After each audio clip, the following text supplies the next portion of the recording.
이새가 그의 아들 일곱을 다 사무엘 앞으로 지나가게 하나 사무엘이 이새에게 이르되 여호와께서 이들을 택하지 아니하셨느니라 하고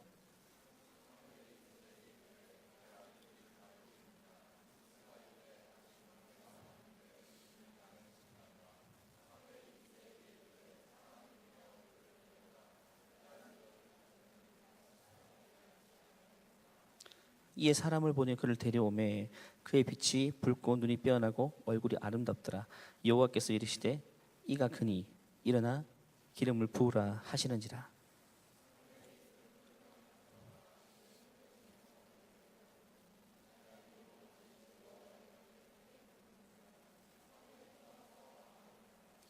여호와 영이 사울에게서 떠나고 여호와께서 부리신 악령이 그를 번뇌하게 한지라.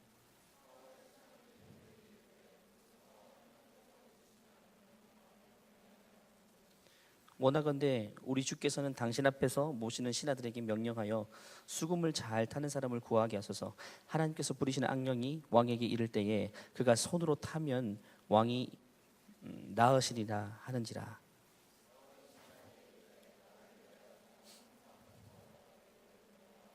같이 읽겠습니다. 소년 중 한 사람이 대답하여 이르되 내가 베들레헴 사람 이새의 아들을 본즉 수금을 탈 줄 알고 용기와 무용과 구변이 있는 준수한 자라. 여호와께서 그와 함께 계시더이다 하더라. 아멘. 성경에 하나님이 기뻐하시는 삶을 살았던 믿음의 선배들이 많이 등장합니다. 그들에 대한 평가들이 성경에 등장하고 있는데요. 하지만 특별히 하나님께서 평가하시면서 가장 극찬을 하신 인물이 있다면 바로 다윗입니다. 다윗. 사도행전 13장 21절 보니까 신약 성경에 구약 인물의 다윗을 이렇게 평가하고 있습니다. 같이 한번 읽어보겠습니다. 사도행전 13장 21, 22입니다. 시작.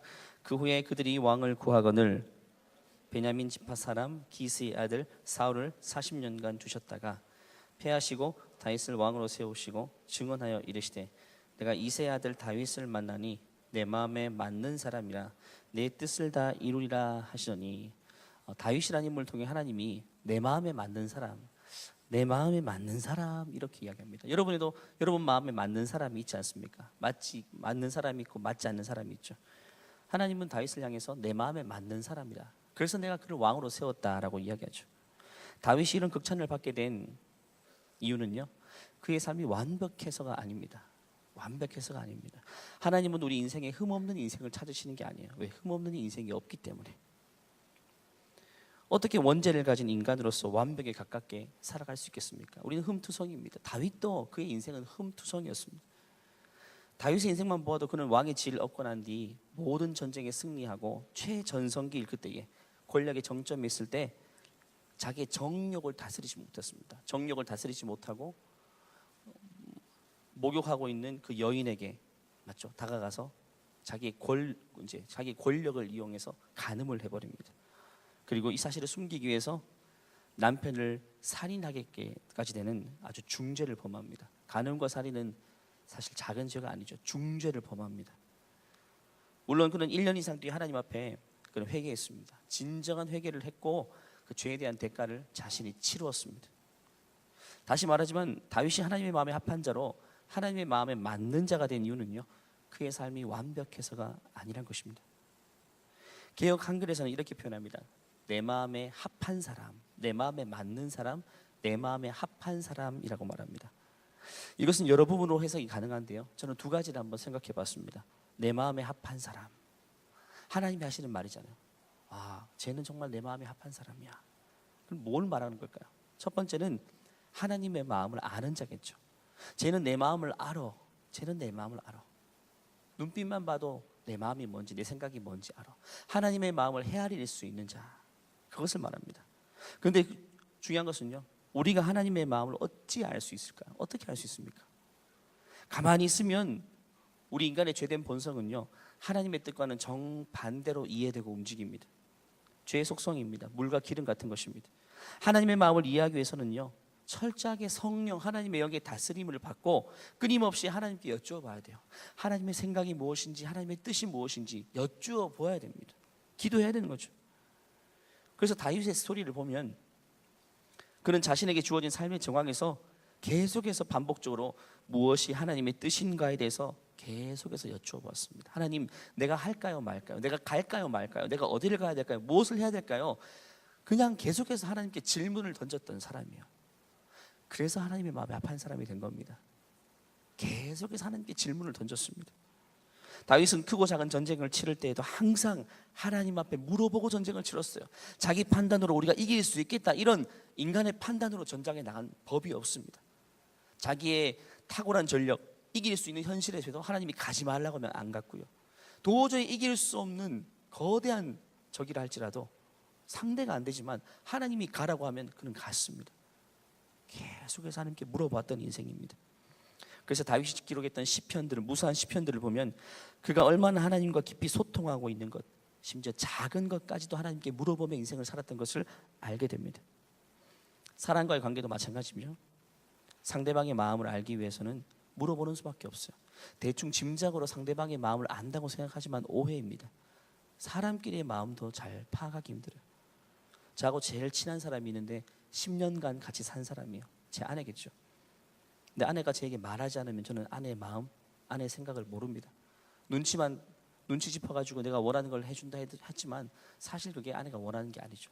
말하지 않으면 모릅니다. 상대방이 나에게 알려주는 데까지만 우리는 상대방을 이해할 수 있습니다. 그래서 우리는 나를 향한 하나님의 마음과 뜻을 알기 위해서는요, 삶 속에서 하나님께 계속 물어보는 수밖에 없어요. 하나님, 뭘 해야지 가장 바른 길일까요? 나한테 가장 맞는 길은 무엇일까요? 하나님 우리에게 자유의지라는 걸 주셨죠. 자유의지는 스스로 선택할 수 있는 의지입니다. 로봇처럼 우리를 만들지 않았습니다. 그것은 하나님과 상의 없이 스스로 판단으로 결정하라고 주신 자유의지가 아닙니다. 우리는 자유의지를 가지고 하나님이 더 기뻐하시는 길이 무엇인가 하나님께 질문하면서 선택하도록 사용한 게 자유의지입니다. 우리는 자유의지를 가지고 많은 걸 선택할 수 있죠. 특별히 인생의 중요한 선택이 있죠. 진로에 관한 선택. 하나님, 내가 어떤 분야에 취직을 해야 될까요? 어디에 문을 두드려야 될까요? 어떤 걸 전공해야 될까요? 또 배우자의 선택. 하나님, 누구를 만나야 될까요? 내 마음에 드는데 이 사람이 나의 배우자로서 적합한 사람입니까? 아주 중요한 문제를 가지고 하나님께 계속 질문해야 됩니다. 질문. 마음이 가는 대로 만나고 하고 싶은 대로 하는 것이 우리 인생이 아닙니다. 물론 그렇게 해도 만날 수 있고 갈 수 있습니다. 하지만 하나님이 우리 인생 가운데 마련해 두신 베스트 플랜과는 거리가 멀어지는 겁니다. 하나님은 우리를 향한 계획을 가지고 계십니다. 더 좋은 뜻을 알고 계십니다. 계속해서 질문을 해야 됩니다. 중요한 문제일수록 계속해서 질문을 던져야 됩니다. 물론 질문을 던진다 해도 하나님이 말씀 안 하실 수도 있습니다. 그래도요, 내가 질문을 하고 그 길을 가고 있다면 그 길은 확실한 길입니다. 절대로 잘못된 선택이 되지 않습니다. 질문을 하는 게 중요합니다. 하나님, 어떻게 할까요? 또 인생의 작은 문제도 주님께 상의해야 됩니다. 예를 들면, 하나님, 내가 이번에 추석 때 어디로 여행 가면 좋을까요? 내가 가고 싶은 데 가면 되죠. 인기 있는 곳, 비행기값 싼 곳 가면 되죠. 하지만 이런 것조차도 하나님은 상의하는 걸 더 기뻐하십니다. 어디로 가면 좋을까요, 주님? 검색을 하면서도 하나님께 상의하면서 검색하는 게 좋죠. 하나님, 이번 학기 내가 인턴을 해야 될까요? 아니면 내가 휴학을 해야 될 타임일까요? 어느 때가 가장 좋을까요? 하나님께 상의하면요, 하나님이 우리 인생을 지도해 주십니다. 인도해 주십니다. 그래서 잠언 말씀 3장 6절 말씀 보면 이런 말씀이 있습니다. 잠언 6장 3장 6절입니다. 너는 범사의 그를 인정하라. 하나님을 인정하라는 겁니다. 하나님이 내 길을 인도하신다는 사실을 인정하고 주님께 여쭤보라는 거죠. 그러면 우리의 길을 지도하십니다. 하나님 우리의 길을 지도하십니다. 인도하십니다. 사실 부모님이 할 수 없는 영역입니다. 우리 가장 친한 친구도 할 수 없는 영역이에요. 어떻게 내 친구가 내 부모님이, 맞죠? 심지어 내 남친과 내 남편과 아내도 내가 가야 될 길을 지도해 줄 수는 없습니다. 그냥 코치할 뿐이죠. 박수 쳐줄 뿐이죠. 격려할 뿐이죠. 왜? 내 길을 잘 모르니까. 하지만 하나님은 내 길을 지도하십니다. 인도하십니다. 내비게이션 검색에서 목적지가 나오는 것처럼 하나님은 좋은 길을 향해서, 돌아가는 길이 아닌 좋은 길을 향해서 말씀해 주시고 인도하십니다. 또 시편 32편 8편 말씀 보면 이렇게 말씀하십니다. 같이 읽어볼게요. 주님께서 말씀하십니다. 내가 너희를 가르치고 너희들이 가야 할 길을 보여줄 것이다. 내가 너를 이끌어주며 너희로 가는 지켜줄 것이다. 이끌어주고 지도해 주시고 어디로 가든지 지켜주신다. 이것이 하나님께 여쭈어보는 자의 축복입니다. 어디로 가든지 지켜줍니다. 내가 주님께 질문하고 어디로 가든지 사실 하나님은 지켜주십니다. 질문 없이 내 뜻과 내 합리적인 판단과 내가 하고 싶은 대로 가면요, 자기 인생 자기가 책임져요. 누가 책임져 줍니까?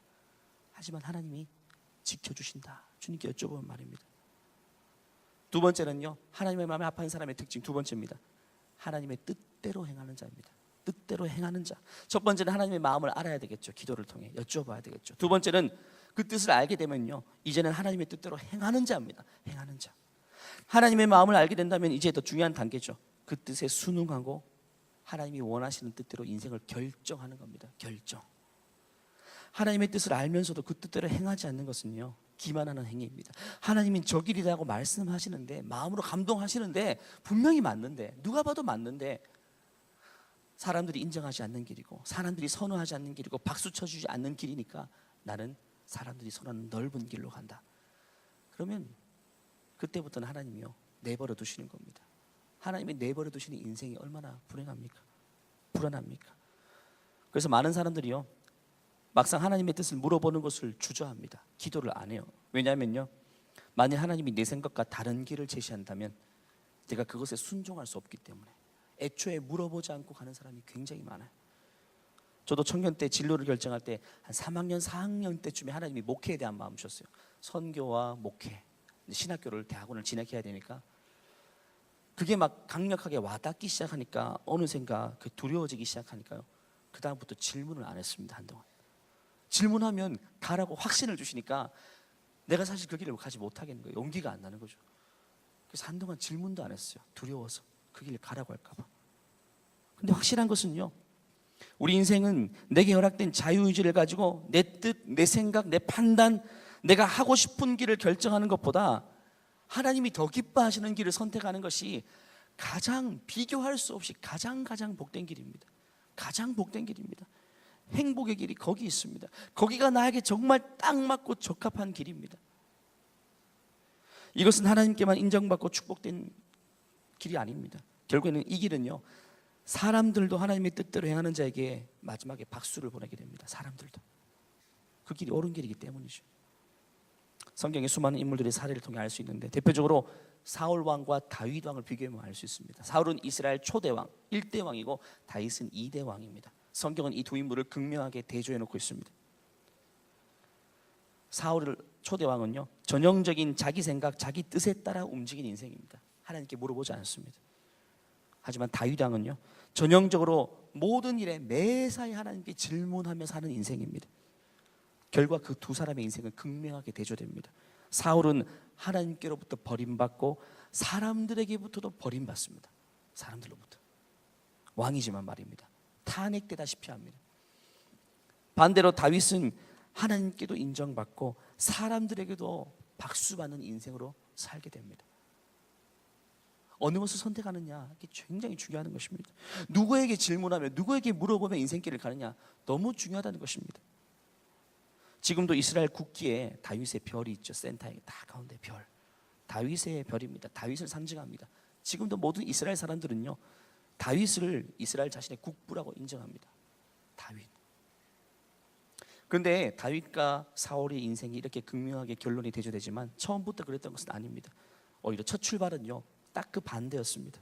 사울은 원래부터 좋은 집안에서 태어나서 좋은 부모님의 기대를 한 몸에 받고 태어나 자랐습니다. 그리고 왕이 될 때도요, 모든 백성들이 사울을 향해 박수를 보냈습니다. 야, 이번에 제대로 뽑혔다. 하나님이 제대로 주셨다. 근데 다윗의 출발은 그와 정반대였습니다. 다윗은 오늘 본문에 있는 것처럼 부모에게도 인정받지 못하는 인생, 가장 사랑받아야 할 그 부모에게도 인정받지 못하는 인생이었습니다. 하나님이 사울 왕을 버리고 새로운 왕을 세울 것이라고 말씀하시고 선지자 사무엘에게 내가 지시하는 그 마을로 그 집에 가서 그 집의 아들에게 기름을 부어라. 이스라엘 시대, 그 고대 시대는요, 기름을 붓는 자가 왕이 될 것이라는 표징입니다. 왕이 되고 기름 붓는 게 아니라 미리부터 기름을 붓고 그가 나중에 왕이 될 것이라는 표징이죠. 그래서 하나님이 말씀하신 대로 이새라는 집에 갑니다. 이새라는, 다윗의 아버지는 이새입니다.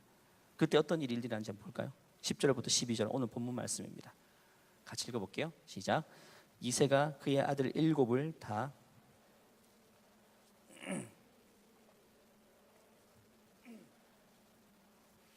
또 사무엘이 이새에게 이르되 내 아들들이 다 여기 있느냐? 이새가 이르되 아직. 사무엘이 이새에게 이르되 사람을 보내어 그를 데려오라. 그가 여기 오기까지는 우리가 식사 자리에 앉지 아니하겠노라. 이에 사람을 보내어 그를 데려오매 그의 빛이 붉고 눈이 빼어나고 얼굴이 아름답더라. 여호와께서 이르시되 이가 그니 일어나 기름을 부으라 하시는지라. 스토리 어떤 스토리인지 알겠죠? 8형제가 있었는데 사무엘이 이새의 집까지, 그 왕궁에서 저 시골에 있는 이새의 집까지 찾아옵니다. 와서 너희 아들들 다 불러라. 하나님이 너희 아들 중 하나에게 기름을 부을 것이다. 하나님이 선택한, 이스라엘 전체에서 선택한, 초이스한 그 아들이 바로 너희 집 아들이다. 아마 이새가 흥분했을 겁니다. 와, 우리 집안에 빛이 비치는구나. 어떻게 우리 집에서 왕이 나지? 그래서 자기 생각에 아들을 다 불렀다고 생각합니다. 근데 마지막 막내를 안 불렀어요. 왜? 막내는 기대를 안 했거든요. 기대를 안 했기 때문에 일찌감치 양치는 목동으로 그냥 살게 했던 것입니다. 7명만 불렀는데 하나님의 영이 사무엘에게 말씀하시죠. 7명 중에 내가 선택한 사람 없다. 그러니까 이새에게 아들이 다냐? 아닙니다. 아직 막내가 남아있는데 걔는 뭐 이렇게 하는 거죠. 아니다. 걔를 데려오라. 걔가 오기까지 나는 밥도 안 먹겠다 해서 다윗을 데리고 옵니다. 얼마나 급하게 왔을까요? 얼마나 급하게 가서 불러서 그를 급하게 데리고 왔을까요? 들판에서 막 흙투성이 막 풀 맞죠? 양치기니까 목독이니까 막 오물을 뒤집어 쓴 채로 막 그렇게 뛰어왔을 겁니다. 그런데 하나님의 영이 감동하시고 하나님이 기쁘시게 말씀하셔. 이가 그다. 얘가 바로 내가 선택한 그 사람이다 라고 기뻐하시며 말씀하십니다. 그래서 그 어린 다윗에게 기름을 붓는데 아마 가까이서 함께 있던 그 형제들도 또 다윗의 아빠도 아마 깜짝 놀랐을 겁니다. 우리 막내가 뭐가 특별한 게 있지? 우리 막내에게 뭐가 있지? 아무것도 없는데 하나님이 실수한 게 아닐까라고 생각이 들 지경이었을 것입니다. 그런데 그랬던 다윗을 하나님이 선택했단 말이죠. 왜 그랬을까요? 왜 주목하셨을까요? 그냥 그런 인생이 불쌍해서 하나님이 구제해 주신 걸까요?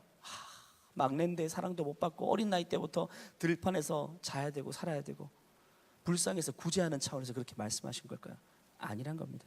성경에 이유가 있습니다. 그 뒤에 보면 이유가 있습니다. 사울 왕이 점점 이제 막장을 향해 치닫습니다. 하나님 영이 그를 떠났고 그는 악한 영에게 시달려서 잠을 못 이룹니다. 귀신 들린 사람처럼 잠을 못 자니까 신하들이 왕을 설득해서 왕이여 잠 못 드시니까 음악이라도 연주하면 좀 나았지 않겠습니까? 그래서 하프, 수금을 기가 막히게 타는 사람을 모셔서 왕궁에 내가 드리겠습니다. 왕이 빨리 수소문해서 데려와 보라 이렇게 얘기하죠. 그때 왕궁에 있던 한 소년이 다윗을 추천하는 겁니다. 17절부터 한번 읽어볼까요? 그 추천서의 내용을 한번 볼까요? 무엇 때문에 다윗을 추천했는가? 같이 읽을게요. 시작. 사울이 신하에게 이르되 내게로 데려오라 하리. 소년 중 한 사람이 대답하여 이르되 내가 베들레헴 사람 이새 아들을 본즉 수금을 탈 줄 알고 용기와 무용 구변이 있는 준수한 자라. 여호와께서 그와 함께 계시더이다. 이게 사람의 평가입니다. 객관적인 사람의 평가. 다시 한번 띄워줄 수 있나요? 그는 이새의 아들인데 수금을 잘 탄다. 수금이 이제 오늘날 1인용 하프 같은 그런 악기, 하프를 기가 막히게 연주를 잘하고 용기가 있고. 어떻게 용기인지 알까요? 양을 지키면요, 양 지키는 주요 업무가 뭡니까? 짐승으로부터 보호하는 겁니다. 막 이 야생 짐승들이 달려올 때 목동의 역할은 뭐냐면요, 지켜내야 됩니다. 어떤 방식으로든지 양을 잃지 않고 지켜내야 됩니다. 그때 용기가 났겠죠. 저 시골 마을 저 촌구석에서 겨우 양 몇 마리 치는 아이의 소문이 어떻게 왕궁에까지 들렸을까요? 어떻게 들렸을까요? 보통 애가 아니었던 것입니다. 일반적으로 이리와 늑대가 오면 당연히 자기 목숨을 먼저 구제해야죠. 도망가야죠. 그냥 마음속으로 제발 한 마리만 물어가라 이 정도겠죠. 근데 다윗은요, 맞서 싸웠다는 겁니다. 한 마리도 잃지 않았다는 거죠. 그게 동네에 다 소문났을 겁니다. 야, 그 이새의 집 그 막내 아들이 저 집에 양을 치는데, 야, 어떻게 한 마리도 지금 한 마리도 잃은 적이 없고 짐승이 오면 그 조그만 애가 맞서 싸우더라.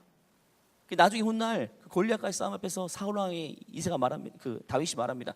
내가 이제 짐승이 오면 그 짐승의 뭐죠? 수염을 잡아가지고 쳤다고. 이 정도로 그냥 무서워하지 않고 달려들었다는 것입니다. 그 소문이 얼마나 빠르게 전파되었을까요? 그리고 더 위대한 평가가 있죠. 여호와께서 그와 함께 하시더이다. 그러니까 그 다윗의 추천서에 용기가 있고 무용과 구변이 있고 준수한 자다. 마지막에는 여호와 하나님이 그와 함께 하시더이다. 사람들이 보기에도 이건 초인적인 능력이죠. 어떻게 그 소년이 짐승을 이길 수 있습니까? 한두 번도 아니고 매번 말입니다. 하나님이 함께 하시더이다. 늘 들판에서 시간 날 때마다 하나님을 찾고 수금을 타면서 하나님을 찬송하고 연주하고 하나님께 질문하고 늘 하나님이 함께 한다는 사실은 동네 이상 그 너머 동네까지, 그래서 왕궁에까지 한 사람의 소문을 통해서 전달이 됐던 겁니다. 그래서 왕이 그 총구석에 있는 이세의 아들, 그 막내 아들 이름 모르겠지만 데려오라. 그래서 왕궁으로 들어가게 됩니다. 하나님이 함께 하신다는 것을 다윗의 인생을 통해 다른 사람들이 다 봤던 겁니다. 누구 빼고? 아빠 빼고 다 알았어요. 가장 가까이 있는 아빠만 이 사실을 몰랐습니다. 나머지는 다 알고 있었어요. 사람들의 평가입니다. 객관적인 평가입니다. 목동에 불과한 다윗에게 굳이 아부를 떨 게 있습니까? 아부 떨어서 하는 말이 아닙니다. 과장하는 것도 아닙니다. 있는 그대로입니다. 다윗은 아버지 양을 치면서 늘 들판에서 수금을 타고 연주하며 하나님을 찬송했습니다.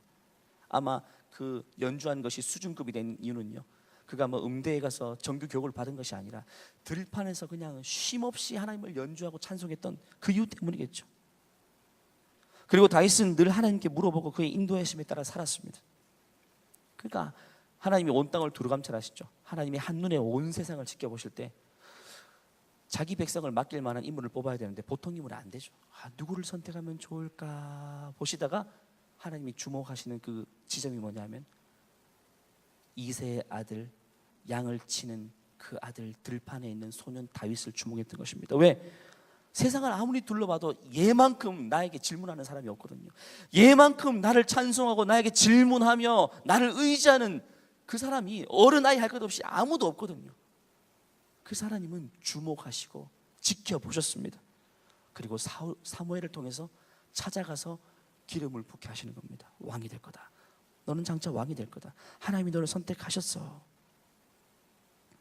세상에 수많은 사람들, 얼마나 그 당시에도 고시 패스한 사람들, 좋은 집안의 사람들 얼마나 많이 있었겠어요. 괜찮게 공부도 잘하고 싸움도 잘하는 장수들이 얼마나 많았겠습니까? 화려한 궁전에 살고 나름대로 탁월한 사람, 능력 있는 사람이 줄 섰을 겁니다. 근데 하나님은요, 그들을 주목하지 않습니다.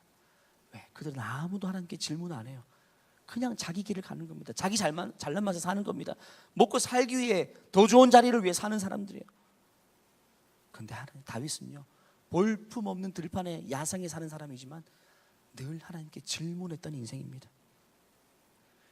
그 직업의 소명을 가지고 살았던 다윗을 하나님이 주목하셨습니다. 그래서 그에게 기름을 부으신 거죠. 그래서 시편 78편 말씀 보면요, 놀라운 말씀이 있습니다. 78편 70절에서 72절입니다. 의미를 잘 생각하면서 읽어볼까요? 시작. 하나님은 다윗을 양 우리에서 불러내시고 그의 종으로 택하셨습니다. 하나님은 다윗을 양을 지키는 중에서 불러내어 자기의 백성인 야곱의 목자로, 자기의 기업인 이스라엘의 목자로 삼으셨다. 보십시오. 이렇게 띄워놔 주시고, 어디서 불러냈다고요? 양치는 우리에서 그를 불러냈습니다. 야, 내가 너를 보니까 양을 기가 막히게 잘 치는 것 같아. 한 마리도 아직까지 잃지 않았구나. 너는 목숨 걸고 양 지키는구나. 그러면 내가 이제 이 양 말고 다른 걸 맡겨줄게 하면서 어디를 맡겼다고요? 자기 백성, 이스라엘 전체 백성을 다윗에게 맡겨준 겁니다. 야곱의 목자로, 자기 기업인 이스라엘의 목자로 삼았어요. 네가 이제 양 치는 것 합격이야. 그렇다면 이제는 내 백성을 한번 다스려보지 않을래? 네가 양을 한 마리도 잃지 않은 것처럼 내가 맡긴 이스라엘 전체 백성을 향해서 너 목숨 걸고 지켜줄 거라고 믿어 하시면서 그를 선택하신 겁니다. 결과가 어떨까요? 72절입니다. 읽어볼게요. 그러자 다윗은 순전한 마음으로 그들을 잘 길렀고 능숙한 솜씨로 그들을 잘 인도하였다. 교육받지 못한 다윗입니다. 양 한 마리를 위해서 자기 모든 걸 희생한 것처럼 그는 자기 백성을 위해서 어떻게 했다고요? 모든 것들을 희생하며 기가 막힌 솜씨로 그들을 잘 인도했다. 지금 이스라엘 역사 가운데 다윗 같은 왕은 없었고 앞으로도 없을 겁니다. 없습니다. 다윗 왕은 없습니다. 역사 전체를 따져도 왕 중에 다윗 같은 왕은 없다고 절대적으로 평가할 수 있습니다. 작은 일에 충성한 자에게 하나님은 결국 큰 일을 맡겨주신 겁니다. 양치는 소명을 다해 감당했던 다윗에게 이스라엘 백성 전체를 치는 왕의 자리를 맡겨준 거죠. 사실 여러분 목동의 자리나 한 나라의 왕의 자리나 똑같아요. 그냥 범위가 다를 뿐이죠. 다를 뿐이죠. 똑같이 나를 헌신해야 될 자리입니다. 똑같아요. 사실 똑같이 살면 돼요. 대상만 바뀔 뿐입니다. 양에서 백성으로. 다윗은 왕이 되어서도 이게 크게 느껴지지 않았어요. 내가 할 일은 어차피 똑같거든요. 내 목숨을 걸어서 지키면 되는구나. 똑같은 일인 것입니다. 지난주 폴손께서 오셔서 강의하셨죠. 그때 소명에 대해서 말씀하시고 이렇게 말씀하신 게 기억이 납니다. 소명은 사람들이 나를 어떻게 평가하는가를 초월하는 것이다. 사람들이 나를 어떻게 평가하는가, 그것을 벗어나는 것이 소명을 발견할 수 있는 첫 번째 길이다. 맞죠? 맞죠? 하나님 우리를 소명의 자리로 인도하고 싶어도 우리는 사람들이 박수 쳐주지 않는 길은 소명이 아니라고 생각하죠. 다윗도 마찬가지였어요. 다윗은요, 처음에는 고장 양 몇 마리 치는 일을 아버지가 맡겨주셨을 때 인간적으로 얼마나 헛되었을까. 야, 내가 나이가 이렇게 어린데 내 친구들 보니까 다 학교 다니고 내 친구들 보니까 농사일도 배우고 이제 뭔가 하는데 나는 뭐야? 나는 이렇게 그냥 아빠 양 몇 마리, 처음에는 많지도 않았을 거예요. 이 몇 마리 막 그냥 자신이 좀 한탄했을 거예요. 자신에게는 아무런 꿈도 없고 기회도 없고 나는 이것으로 끝이구나 하는 그런 상실감이 분명히 있었을 것입니다. 근데 그는 하던 대로 기도했습니다. 결국 기도하니까 하나님이 주신 마음은 뭐냐면요, 다윗아, 네가 양 한 마리라도, 한 마리든지 두 마리든지 너에게 있는 양을 향해서 내가 목숨을 바쳐봐. 그리고 이것을 소명이라고 생각해봐. 다윗은 소명으로 받아들이죠. 그것을 소명으로 여기고 양은 한 마리도 잃지 않겠다는 책임감을 가지고 그 일에 최선을 다합니다. 양이 한 마리 늘고 한 마리 늘고 이제 뭐 한 100마리 이상 되는 양이 됐겠죠. 그러니까 동네 밖까지 소문이 나죠. 남들의 양은 다 주는데 한 마리씩 다 잡혀 먹히는데 다윗은 양이 잃지 않고 계속 늘어만 가는 겁니다. 다윗은 양을 한 마리도 놓치는 법이 없어. 이것이 다윗을 향한 평가였습니다. 이것이 바로 여러분 1차 소명입니다. 현재 여러분이 처한 환경이 1차 소명의 자리입니다. 여러분 지금 아르바이트 하고 있습니까? 아니면 지금 뭔가 시험을 크게 준비하고 있습니까? 아니면 학생입니까? 아니면 직장에 있습니까? 여러분이 있는 그곳이 1차 소명의 자리입니다. 이 자리는 나와 어울리지 않아라고 생각하는 순간부터 여러분은 아무것도 할 수가 없어요. 여러분이 지금 어떤 학교에 있든지 이 학교는 내가 있을 학교가 아니야, 그러면 여러분은 아무것도 할 수 없어요. 직장에 취업했지만 내가 고작 이 직장 아니야, 내가 영원히 있을 곳은 아니야 라고 생각하는 순간부터 여러분 거기서 아무것도 할 수 없어요. 여러분이 그 환경, 그 위치, 그 현실에 놓여 있다면 이런 의식을 가져야 돼요. 하나님이 나를 여기 보내셨다라는 겁니다. 물론 거기에 평생 있을 것은 아닐 것입니다. 하지만 하나님이 허락하시는 그 기간 동안 거기가 1차 소명의 자리로 인식을 해야 됩니다. 내가 나중에 막 큰 기업, 사업을 꿈꾸는데 내가 지금 고작 시간당 그냥 6,000원 받는 그냥 편의점 아르바이트는 하고 있고, 그래 버리면 아무것도 하나님이 여러분에 맡기지 않습니다. 심지어 그냥 파트 하루 8시간 하는 아르바이트 편의점 자리라도 거기서 내게 맡겨진 일을 소명의 자리라고 인식하고 주인의 마음을 가지고 성실하게 일하는 겁니다. 다윗과 같이 말입니다. 그러면 하나님이 거기에서 여러분을 불러내어서, 아까 양의 우리를 불러내어서 백성을 맡겼다고 했죠.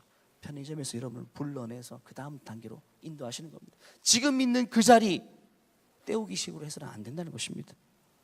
어차피 지나갈 곳입니다. 영원한 그 자리는 아닙니다. 하지만 어떤 의식을 가지고 임하느냐가 너무너무 중요합니다.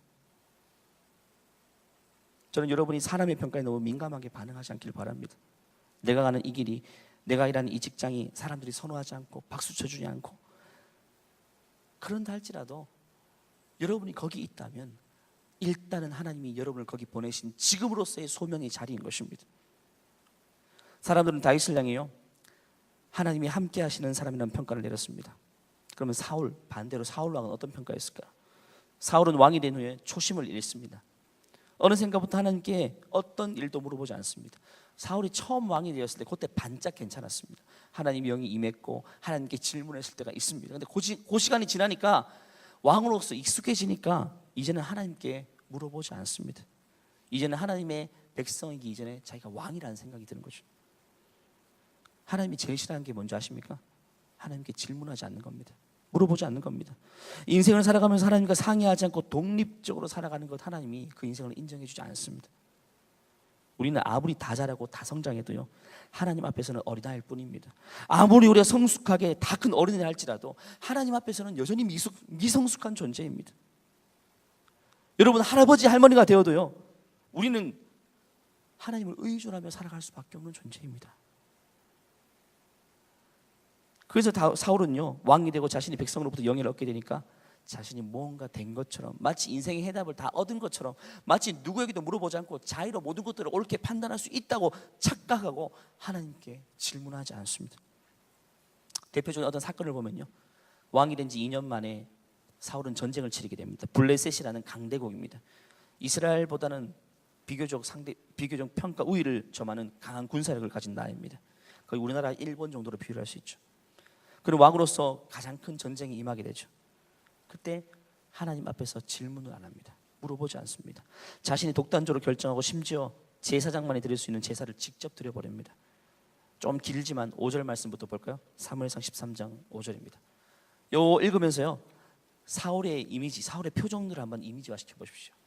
어떤 상태인가? 6절부터 13절입니다. 한번 띄워주시고 같이 읽겠습니다. 사무엘상 13장 6절부터 13절 시작. 모였는데 병거가 3만이요 마병이 6,000명이요 백성은 해변에 모래같이 많더라. 그들이 올라와 벳아웬 동쪽 믹마스에 진침해 이스라엘 사람들이 위급함을 보고 절박하여 굴과 숯불과 바위 틈과 은밀한 곳과 웅덩이에 숨으며 어떤 히브리 사람들은 요단을 건너 길앗 땅으로 가되 사울은 아직 길갈이 있고 그를 따른 모든 백성을 떨더라. 사울은 사무엘이 정한 기한대로 이레 동안을 기다렸으나 사무엘이 길갈로 오지 아니함. 백성이 사울에게서 흩어지는지라. 사울이 이르되 번제와 화목 제물을 이리로 가져오라 하여 번제를 드렸더니 번제 드리기를 마치자 사무엘이 온지라. 사울이 나가 맞으며 문안하매 사무엘이 이르되 왕이 행하신 것이 무엇이냐 하니 사울이 이르되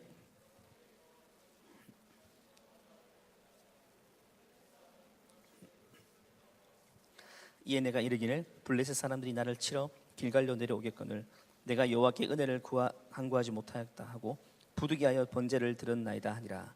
사무엘이 사울에게 이르되 왕이 망령되이 행하였도다. 왕이 하나님 여호와께서 왕에게 내리신 명령을 지키지 아니하셨도다. 그리하였더라면 여호와께서 이스라엘 위에 왕의 나라를 영원히 세우실 것이다. 마지막 보십시오. 왕에게 그 제사장이 왕에게 겁없이 대담하게 이야기하죠. 만일 그리하였다면 뭐냐면 왕이시여, 왕이 이 전쟁을 앞두고 하나님께 질문을 했다면 여호와께서 이스라엘 위에 왕의 나라를 영원히 세우실 것이다. 사울 왕이시여, 당신이 이 다윗처럼 하나님께 질문을 했다면 당신은 폐위당하지 않고 영원히 당신 위에 이 나라를 세울 것이다. 하나님 그렇게 했을 것이다 라고 이야기하는 거죠. 블레셋이 거대한 세력을 가지고 들어오자 백성들이 막 요동하죠. 무서워하죠. 흩어집니다. 그 상황과 그 정황을 보고 너무 긴박하니까 하나님을 의지하지 못한 겁니다. 심지어 제사는 제사장만 드릴 수 있는 것인데 왕이 제사를 집전해 버렸습니다.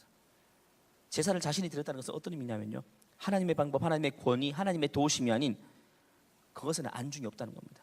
오직 자기 전투력과 자기 힘으로 싸워보겠다는 것입니다. 우리도 이런 실수를 할 수가 있죠. 이 시대 청년들이 얼마나 가만히 있어도 무엇인가에 쫓기는 듯한 압박감이 있습니까? 지금 사울이 느끼는 그 감정과 비슷할 겁니다. 압박감이죠. 적이 막 쳐들어오고 백성들은 흩어지고 이런 압박감, 현실의 압박감, 긴장감. 대한민국에 사는 청년들은 사실 뭐 휴학을 해도 이런 느낌이 계속 들 겁니다. 자유할 수가 없죠. 무언가를 해야 될 것 같고, 뭔가 준비해야 되고, 이게 놀면 안 될 것 같고, 뭔가 이력서에 한 줄 쓸만한 뭔가라도 준비해야 될 것 같은 그런 압박감, 심리적 조급함이죠. 그때 우리는요, 이런 현실에, 이런 정황에 휩싸인 나머지 가장 중요한 것을 놓칠 수 있다는 겁니다. 하나님께 여쭈어보고 하나님의 음성을 듣는 가장 중요한 절차를 말입니다. 그것이 바로 사울의 길입니다. 우리는 조급할수록, 상황이 더 긴박하게 돌아갈수록 더 무릎 꿇어야 돼요. 더 질문해야 됩니다. 더 손을 모으고 더 하나님께 질문해야 됩니다. 사울 왕이 블레셋이 쳐들어갈 때 하나님께 진심으로 무릎 꿇었다면 아마 그 전쟁의 성패는요, 하나님이 이스라엘의 손을 들어주셨어요. 세상의 전쟁은 누가 이기냐? 하나님이 손 들어주는 사람이 이기는 겁니다. 누가 센 사람이 약한 자를 이기는 게 눈으로 보기에는 그렇지만 하나님이 손 들어주는 사람이 이기는 겁니다. 많은 사람들이 너무 바빠서 기도하지 못했다 이렇게 하죠. 너무 조급해서. 아닙니다. 너무 바쁘기 때문에 우리는 기도해야 됩니다. 너무 긴박하기 때문에 기도를 못하는 게 아니라 이 상황이 너무 긴박하고 너무 초조하기 때문에 우리는 기도해야 돼요. 이제 면접을 눈앞에 두고 있고 큰 시험을 눈앞에 두고 있으면 그래서 조급하기 때문에 한 자라도 더 보고 정리해야 되는 게 아니라 그렇기 때문에 하나님께 더 도움을 구해야 돼요. 그렇기 때문에 더 무릎을 꿇어야 됩니다. 하나님의 마음이 아파한 소년 다윗, 그도 똑같은 긴박한 상황을 맞이한 적이 있습니다. 한번 볼까요? 다윗은 사울의 추경을 쫓겨다니는 신세였죠. 사울이 거의 모든 나라의 국방력을 동원해가지고 다윗을 쫓는데 그냥 할애했습니다. 그러니까 주변 강대국 블레셋이요, 그 틈을 타서 이스라엘을 쳐들어와 버립니다. 그때 그일라 지방입니다. 이스라엘의 그일라 지방을 쳐들어와서 함락시켜 버립니다. 그 사실을 들은 다윗은요, 자기가 지금 피해 다니고 있는데 아무것도 할 수 있는 게 없죠. 뭐 일반적으로 지금 왕이 나를 쫓고 있고 그 틈을 타서 적국이 우리나라를 침략했을 때 내가 할 수 있는 게 뭡니까? 더 깊이 숨는 것밖에 없죠. 근데 다윗은요, 그런 정황 속에서도 하나님께 질문을 계속합니다. 하나님께 물어봐. 하나님 어떻게 할까요? 어떻게 할까요? 사무엘상 23장 1, 2절 한번 볼까요? 같이 읽어볼게요. 사람들이 다윗에게 전하여 이르되 보소서 블레셋 사람이 그일라를 쳐서 그 타작마당을 탈취하더이다 하니 여호와께 묻자와 이르되 내가 가서 이 블레셋 사람들을 치리이까 여호와께서 다윗에게 이르시되 가서 블레셋 사람을 치고 그일라를 구원하라. 내가 갑니까? 내가 구원해 줘야 됩니까? 내가 어떻게 가 싸워야 됩니까? 그때 하나님이 의외로 가라라고 말씀하십니다. 내가 이기게 하겠다. 근데 믿기지가 않죠. 다윗의 측근들, 다윗의 신하들이 반대합니다. 왕이시여, 우리가 지금 도망자의 신세인데 지금 어떻게 전쟁을 치를 수 있습니까? 또 막 이렇게 하니까 다윗은요, 거기서 일반적인 사람들은 다시 꺾이겠죠. 그렇지, 내가 잘못 들은 걸 거야. 지금 우리가 도망자 신세인데 뭘 지금 전쟁을 하겠다고, 나라를 위해서. 지금 애국심이 아니라 우리가 먼저 살아야 되지. 이렇게 했을 겁니다. 근데 다윗은요, 헷갈리니까 또 어떻게 했을까요? 또 기도합니다. 3절에서 5절은 그 다음 절입니다. 읽어볼게요. 다윗의 사람들이 그에게 이르되 보소서 우리가 유다에 있지도 두렵거든 하물며 그일라에 가서 블레셋 사람들의 군대를 치는 일이니까 한지라. 다윗이 여호와께 다시 묻자온대 여호와께서 대답하여 이르시되 일어나 그일라로 내려가라. 내가 블레셋 사람들을 내 손에 넘기리라 하신지라. 다윗과 그의 사람들이 그일라로 가서 블레셋 사람들과 싸워 그들을 크게 쳐서 죽이고 그들의 가축을 끌어오니라. 다윗이 이와 같이 그일라 주민을 구원하니라. 진짜 멋있지 않습니까? 대단히 멋있어요. 다윗 같은 사람 진짜 한번 보면 완전 반할 것 같아요. 이런 사람이 어디 있어요? 이런 사람이 어디 있습니까? 두 번째 물어봤더니 하나님이 다시 말하죠. 가라, 다윗아 가라. 네 형편은 안 되는 건 내가 알지만 그래도 가라. 나라가 지금 급하다. 그러니까 가니까 어떻게 됐습니까? 진짜 블레셋을 물리치고 빼앗겼던 것들 다 찾게 되는 거죠. 사울에게는요, 그런 면이 없어요. 다윗은 눈에 보이는 현실과 상황에 따라 자신을 판단하지 않았습니다. 누가 봐도 이런 현실에서는요, 이런 행동을 하겠지라는 뻔한 결정, 그가 한 게 아닙니다. 뻔한 결정이죠. 위급하면 안 하는 거고 할 만하면 하는 게 뻔한 결정이죠. 이런 뻔한 결정 자기 판단으로 한 적이 없다는 거죠. 늘 그 자리에서 하나님께 물어보며 한 걸음씩 갔던 것입니다. 뻔한 길은 그냥 가면 되는 건 아닙니까? 그래도 그는 물어보며 갔어요. 물어보며 갔습니다. 왜? 내 길을 더 잘 아시는 주님이 있기 때문에. 나보다 나를 잘 아시는 주님이 있기 때문에. 나보다 내 인생을 더 잘 아시는 주님이 있기 때문에. 그렇죠. 다윗이 골리앗 앞에 섰을 때도 마찬가지입니다. 그가 거대한 골리앗 앞에 아마 다윗의 인생의 최초에 만났던 제일 큰 장애물일 것입니다. 그는 거기서 자기 혈기로 나갔습니까? 혈기로 나갔습니까? 아닙니다. 얼마나 기도하면서 하나님께 나갔는지 모릅니다. 그래서 그는 골리앗 앞에서 뭐라고 말했습니까? 나는 만군의 여호와의 이름으로 이 싸움을 싸운다. 사울왕은요, 자기 전투력만 의지했습니다. 그런데 다윗은요, 자기 전쟁에 계속해서 하나님을 끌어들입니다. 만군의 여호와로, 지금 네가 나하고 싸우는 게 아니라 네가 하나님과 붙어봐, 이런 내용이죠. 다른 인생입니다. 여러분의 인생 하나님께 질문할 때, 하나님의 도움을 구할 때 여러분의 인생 하나님이 싸워주시는 것입니다. 그때 다윗은 큰 대승을 거두게 되는 것 아니겠습니까? 말씀을 마무리하겠습니다. 하나님은 항상 믿음의 선조들을 통해서 우리에게 배우게 하시는 것이 있습니다. 믿음의 선배들이 넘어졌던 그 자리를 보면서 우리는 그렇게 살면 안 되겠다. 믿음의 선배들이 정말 하나님을 의지하여 승리한 그 장면을 통해서 나도 그렇게 승리해야 되겠다라고 늘 결단하는 거죠. 오늘은 사울과 다윗을 살펴보았어요. 우리는 인생의 어떠한 환경에서도 사울의 길이 아닌 다윗의 길을 가야 됩니다. 사울의 선택이 아닌 다윗의 선택을 해야 되는 것입니다. 여러분은 어때? 지금 어떤 삶의 현장 가운데 있습니까? 지금 그 자리에서 하나님께 질문하고 있습니까? 지금 질문하면서 한 걸음씩 가고 있습니까? 아니면 내 판단, 내 생각, 남들 가는 당연히 가는 그 현실을 따라서 그냥 무작정 가고 있습니까? 질문을 하면서 가는 여러분 되길 바랍니다. 하나님께 도움을 구하며 가는 여러분이 되길 원합니다. 지금 있는 그 자리가 소명의 자리이고 지금 있는 그 자리가 하나님이 현재로서는 내게 보내신 소명의 자리임을 인식하고, 다윗이 자기 목숨을 바쳐가며 양을 구원했던 것처럼 여러분도 성심을 다해서 여러분이 있는 자리에서 주를 위해 살아가는 여러분의 인생 되기를 간절히 축원합니다. 함께 기도하겠습니다.